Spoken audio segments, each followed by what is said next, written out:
in many ways, we've had the incredible fortune of being able to prototype the compassionate systems framework and compassionate systems change processes around the world for the last decade with amazing people, caring individuals and people who have decision-making authority in larger systems. And we've had, in many places, actually managed to have the system in the room and so on and so forth. Tens of thousands of people have somehow been involved, either directly or indirectly, in this work. And it's never been mandated, it's never been scripted, it never had any significant funding or was rolled out kind of from governance or anything like that. It's basically grown. The Compassionate Systems Framework and these change processes that people engage in has grown because people have seen other people doing it, and they've seen what it does to them and what the outcomes that they're creating, and then they want in. So it's grown really organically in that way, but because it moves people to do something differently. And that, to me, is a great indicator that this can work a lot more broadly than just in the field of the system of education, which is where we've primarily focused.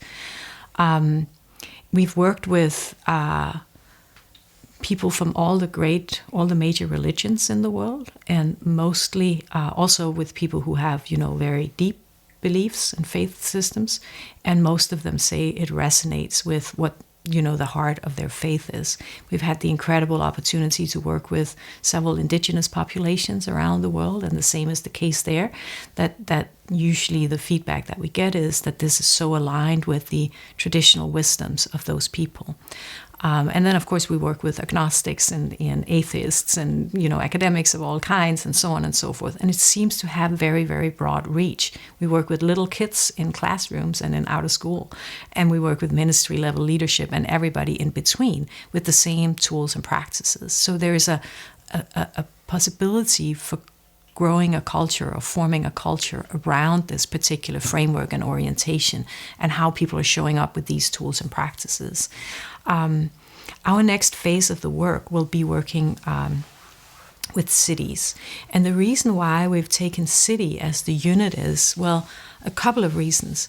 There's a proverb that people will frequently cite, which is, they call it the African proverb, it takes a village to raise a child. I've never been able to actually find the source for one person who spoke this or a culture where it came from or where in Africa, but it's a pretty well-known kind of quote. And and then when we're mapping out the kind of the polycrisis that we see in the world today, when we're mapping out the complexity of the situation in the world today with climate change and collapsing ecosystems and declining mental health and well-being and increased polarization and increased conflicts in so many places and all the consequences of climate change, what that's going to bring us. It's clear that level of complexity, it doesn't take a village any longer to raise a child. We need a city structure. And we would like to really work with cities, ideally. We'd like to have 10 prototypes in all continents of cities, smaller or larger. It can be, regions. It can be towns. It can be districts. Whatever the format is. But a city is a kind of a nice, gives a particular understanding that we like to bring forth, and we would like to call them our good ancestor cities. So what would happen if we brought the compassionate systems framework, that whole way of orienting, not just to the system of education, but to healthcare and to elder care and to when you go down to your local kind of governance office to get your driver's license renewed or whatever it is, that people were actually trained in this way, and that all parents and all citizens can be voluntarily, of course, they're invited to consistently join this so it could grow and move in the different organizations and so on, and with a commitment to our the unborn children, right, the future generations. So what do we do to ensure that there will be clean drinking water and we recycle it well? What do we do to ensure that we're not losing more topsoil? What do we do to ensure that at a local level we increase our biodiversity and so on and so forth? This means all of a sudden we would begin to take action locally in response to the global crisis. And so far we've only seen kind of attempts globally from the political side of things, like with the UN and the CUP meetings and so on, and it doesn't work. But if people can demonstrate locally, and keep in mind, we know all the science we need to know about how to do this well. There's nothing we don't know. We just need to piece it together and actually do it.